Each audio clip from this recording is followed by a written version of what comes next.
What's up, guys? Welcome back to Say Mojo Homestead. It is not really the weekend. We had planned on doing our normal weekend video. We just ended up having a way busier weekend than we typically do. But we still wanted to get a pig video out there because we told you we would. And so that's what we're gonna do. I'm just gonna have to do it by myself. Cass is gonna be MIA in this one because I am recording this on a Monday. We did get a little bit of footage, which I will put that video out later this week, of just kind of some things that we did this weekend. We just had several people coming here. One of the people that came was Charlie from Homesteading in Hungary, and he came to help us with our pigs.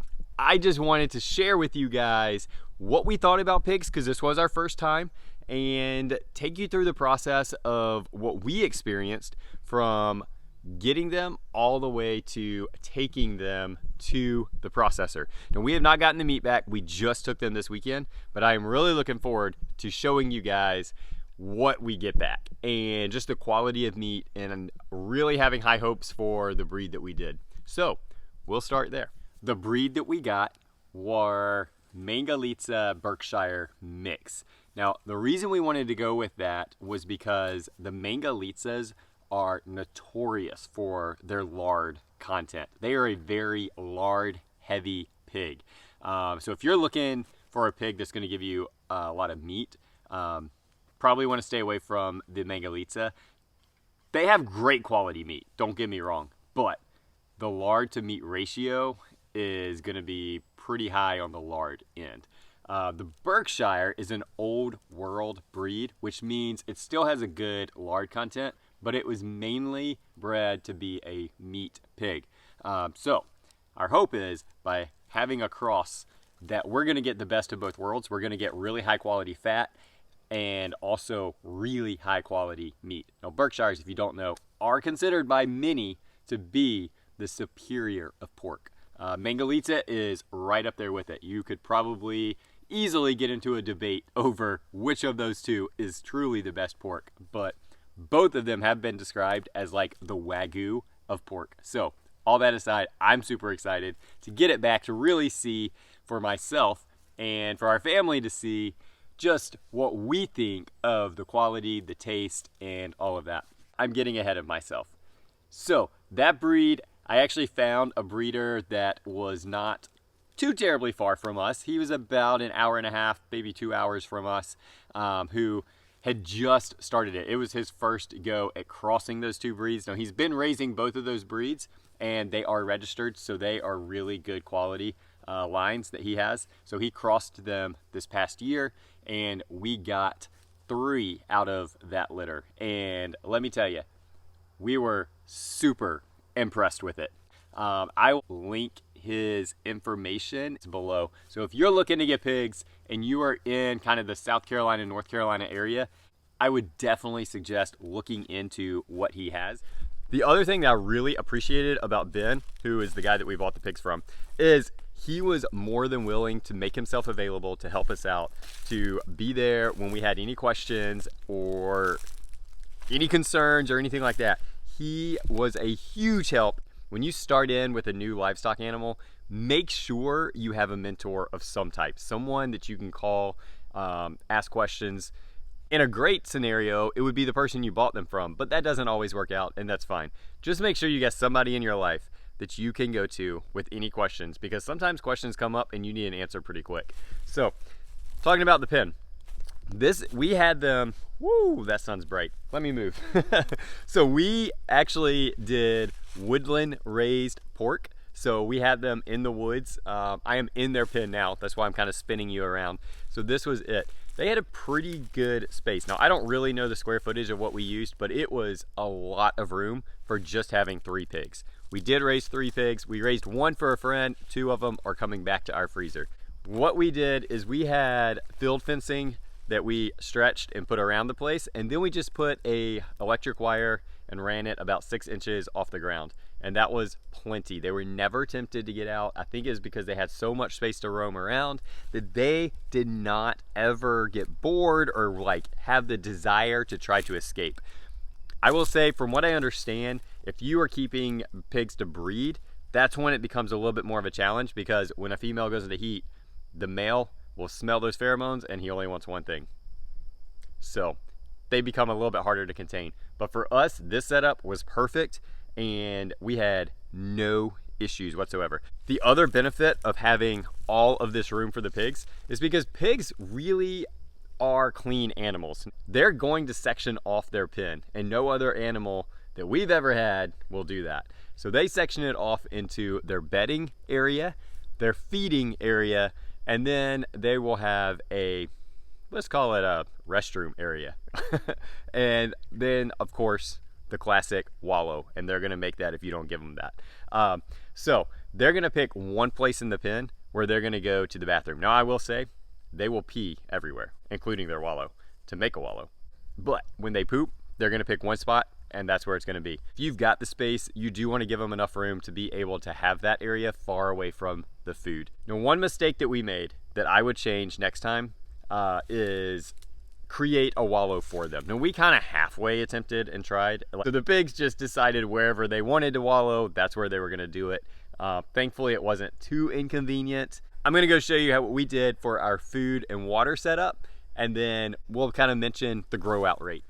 All right, pig water. This is the one thing that I definitely wanted to make sure we got right, because again, it goes back to the wallow. Like, pigs are gonna use any water they can and spill it all over the ground to make a wallow. So what we did is use these pig waterers.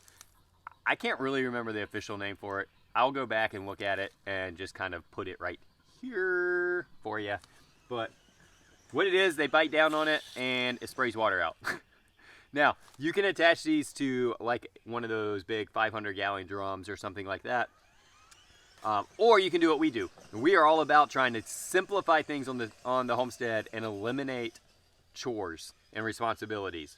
Not because we're really lazy, but we just need to be efficient because we both have extremely busy schedules. So we hard piped ours in straight into our water line. It comes up and is here. Now, I did put a valve on it, and I would strongly suggest that you do that, because if it is all the way, it's gonna really squirt out too fast. Like, I would be concerned that it would drown the pigs.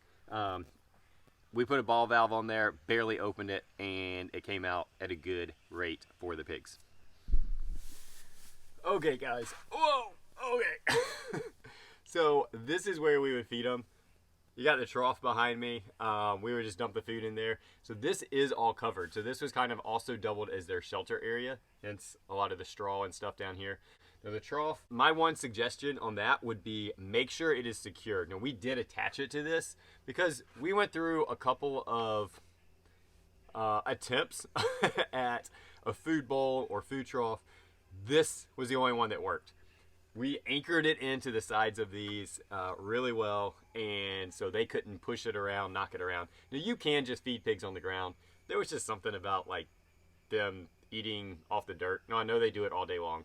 Okay, it's just whatever. It's something that just, I couldn't deal with it. I will say though that they like to get up in this trough, so you want to make sure your trough is sturdy enough to hold their weight. This one did. It was really good. The other benefit of this is that when it did come time to put them down this Saturday, it was really nice to have this area that we could contain them in. And hey, Jeff. Our cat decided to join me and pull a little acrobatic stunt. Hey, boy. Climbed up the side of this thing.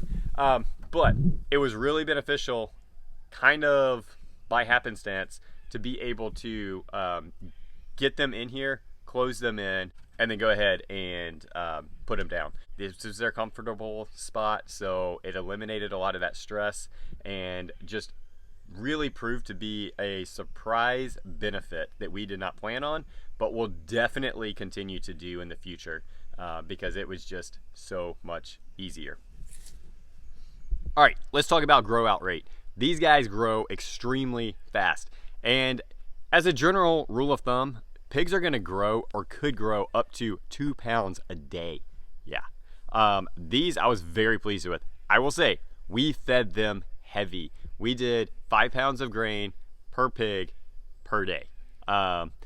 It really did seem to still be pretty economical for us. Part of that was because we were splitting that feed cost with the people who were buying the other pig that we raised up. I am confident that we probably maxed out on that rate because they were only 7 months old, and on average it will take a pig about 8 months to grow to market weight, which is 225 to 250.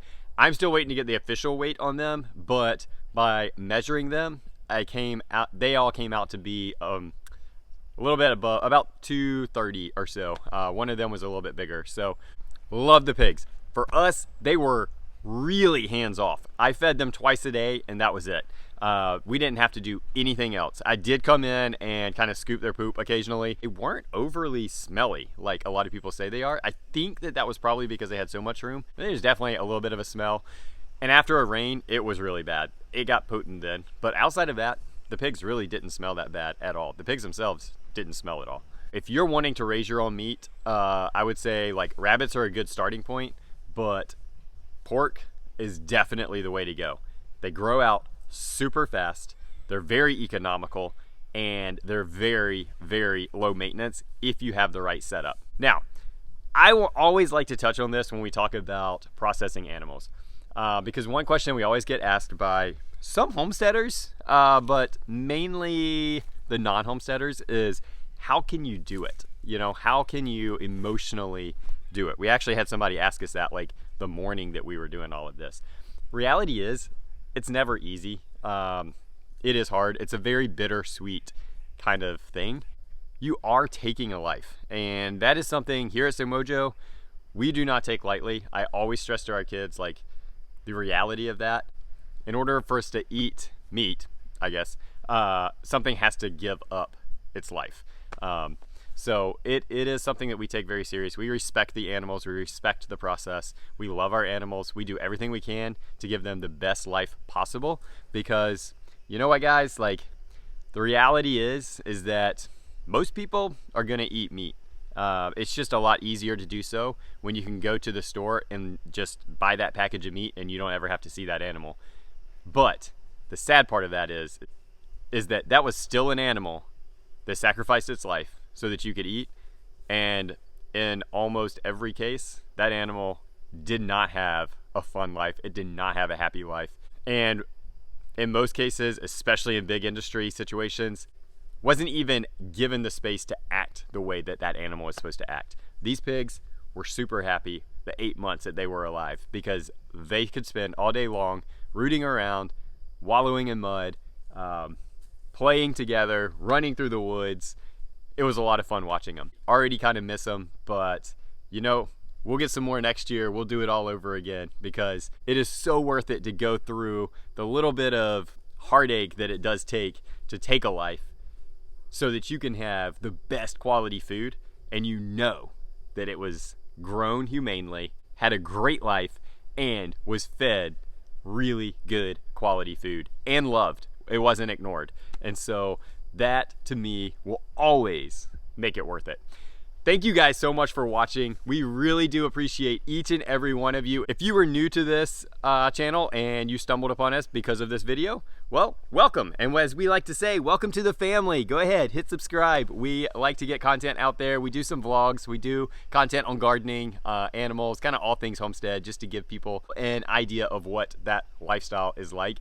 We also really like to teach and encourage people to do it on whatever scale you are on. You can do it on large scale or small scale. If you're returning, welcome back. So glad that you are with us. As always, guys, we really do appreciate it when you hit that like button. Also, if you are watching us on here and you have not found our Facebook group, do that. That's the way that we really like to connect with our community.